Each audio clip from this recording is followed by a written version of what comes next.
Hey guys, it's me, Miss Mills, and welcome to Miss Mills Math Time. The whole point of this video is to help you out with types of transformations notes. We are starting a whole new unit where we're talking about transformations, and it's basically just about talking about how to change a figure and how to move it on a coordinate plane and things like that. But I gotta tell you this week the types of transformations that there are, and the basic understanding of that. And then we will move on to individually talking about each transformation and how to move them and things like that. But these notes are interactive. They're very interactive. It's not like before where I kind of just did an example and you just have to type in the answer. These are really interactive and you really have to pay attention to see all the different changes I'm going to make to the notes. And I'm going to try to make this video a little bit faster than the last videos so you don't have to watch as long. So pay attention, pause where you need to, and we will be good to go.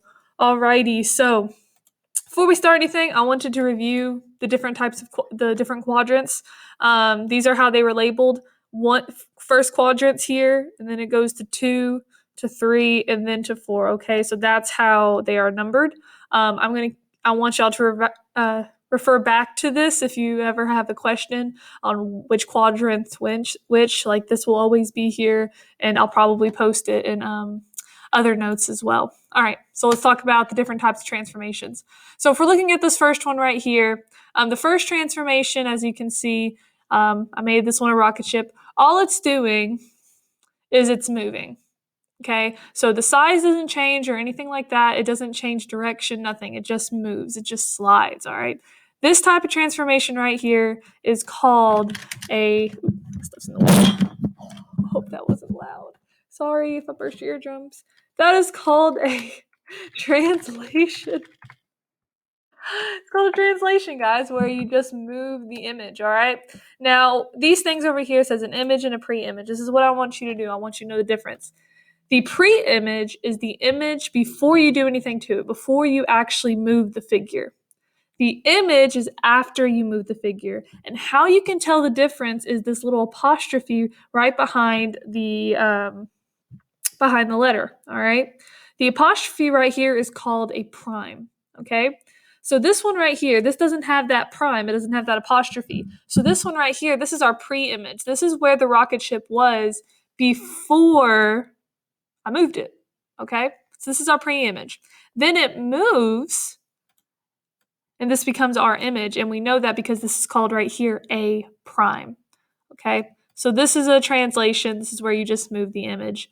Now, if we go to this one right here, the second one, I'm going to change up focus, yeah. If we go to this one right here, as you can see, here's our pre-image, okay? And then the image like flips over this axis, okay? The direction changes, the size doesn't change, but the direction of the figure was facing does change, okay? So it flips over these y-axis, okay? This is called reflection. All right? Then we're going to label this one right here is our pre-image, okay? And then it flips over this axis, and this becomes our image because of this little apostrophe right here. We know that it is called B prime, okay? Now, if we move on to this one right here, this is what's happening with this. Here's our pre-image, and I'm going to go ahead and label it. And then here's our image because it has that prime next to it. So it's going to be C prime. And here's what's going on with this one. Here's our rocket ship. And when it moves to this over here, this quadrant right here, it kind of like as it moves, it flips at the same time, okay? So this one is going to be called rotation. This one is called rotation, okay? And then last but certainly not least, we are right here, okay? So what happens here is the shape itself is getting smaller, but this one's also going to be getting smaller or getting bigger, okay? It's going to go both ways. We have our pre-image right here, so I'm going to go ahead and bring this down. This is our pre-image right here, and then it gets smaller, and it moves a little bit, and this is going to be called our image, okay? We know that because of the apostrophe next to the D right here. So this one is D, and the shape right here is our D prime, okay? Remember that apostrophe is called a prime. And when it gets smaller or it gets bigger, it's called dilation, okay? So it's called dilation. So our first one is translations. We're going to get into this week. Reflection, we're also going to get into this week. And then we have rotation and dilation. All right, so real life examples that go with all these. I'm going to go back to my regular mousey. All right. The real life examples that go with all these translations, again, nothing changes, it just moves, okay? I like to think of an actual slide at the park. They just slide down. Nothing gets bigger or smaller, nothing changes directions, you just a slide. I also like to think of conveyor belts. When you're at like the grocery store, you put your groceries down and then the conveyor belt takes them to the person who's checking you out. So that would be a good example. Any example that you can think of can go right there. The next one we have is reflections right here. The obvious first one would be a mirror. Reflection in a pool.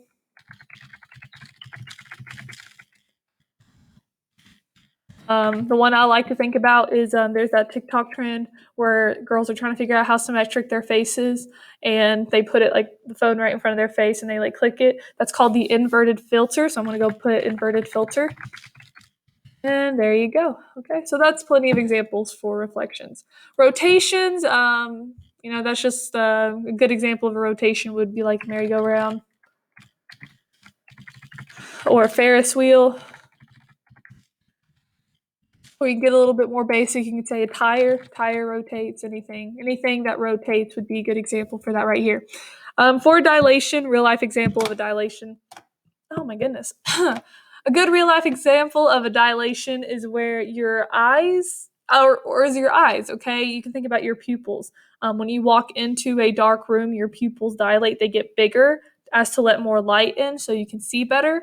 Or if you go outside and it's super bright outside, your eyes dilate, they get smaller as to let less light in so again that you can see better. When you go from really bright outside to in a dark indoor area, it takes a while for your eyes to adjust. That's your pupils dilating, okay? Getting used to your surroundings so you can see.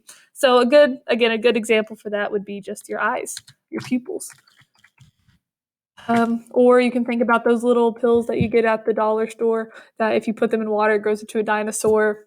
Orbeez, those little beads that you put in water, again, they will get bigger, stuff like that. So I'm going to put Orbeez in here too. That'll be plenty of examples for that. All right.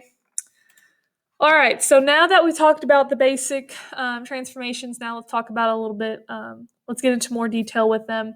Congruence and orientation. Congruence means staying the exact same, okay? The size stays the same, the shape is just the exact same, okay? So to preserve congruence, we're talking about right here, a transformation that preserves congruence, it means it keeps the same size and shape, all right? That is called a rigid transformation. And I'm going to go ahead and I'm going to highlight that rigid transformation right there, okay? So after the transformation, if it keeps the same size and shape, it's going to be a rigid transformation. Orientation of the figure refers to whether or not the figure is facing the same direction on the coordinate plane after the transformation. So if we go back to slide number 4, as you can see, like on translation, when we move this rocket ship, the rocket ship is still facing the same direction after we move it. So this would keep the orientation of the figure after you change it, okay? But if we look at reflection, the car's facing in this direction, but when you flip it over, it's facing in a different direction, okay? So reflection would not keep the orientation of the figure, okay? So that's what we're talking about. Is the shape or is the figure facing the same direction after you move it?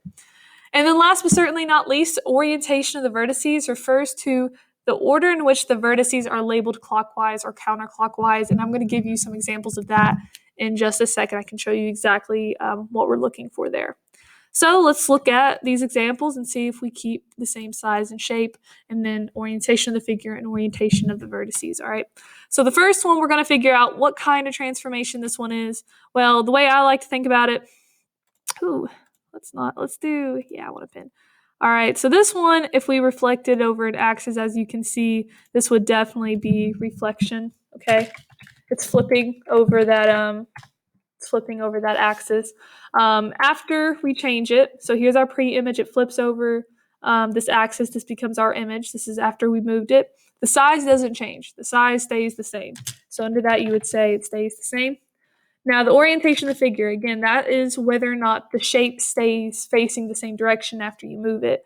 In this case, if we're looking at a pre-image, the C is facing this way, right? But after we flip it, it starts facing, wait, am I doing this the right way? Yeah, it starts facing that way, okay? So it faces in a different direction after we move it, therefore this actually changes. The orientation of the figure changes. I'm gonna make this bigger. There we go. And then last but not least, orientation of the vertices. And I'll show you what to look out for on that. So what I'm going to do is I'm going to circle this A right here. Okay. This is, I'm going to look at the A.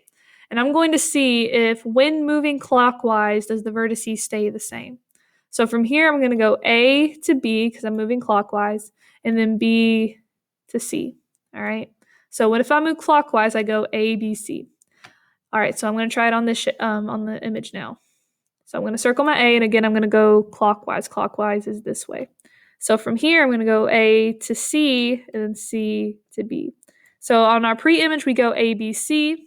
On my image, I go A, C, B. So therefore, since that's different, the orientation of the vertices is going to change. Okay. I wonder why that's not bolded. But anyway, yeah, that's actually going to change. So you can go ahead and say that that is changing. All right, so now if we look at our next one, as you can see, the shape is just moving. It doesn't change anything. It just moves. Nothing flips, nothing. This is going to be translation. That's where the image just slides to another location. So in this case, again, the image is just sliding. Nothing else changes. Therefore, the size is going to stay the same. Okay. The orientation of the figure, again, in both cases, the C is facing this way before you move it and after you move it. Therefore, the orientation of the figure faces the same way, so that will stay the same as well. And in the orientation of the vertices, again, I'm going to pick my A. I'm going to go clockwise. This goes A, B, C.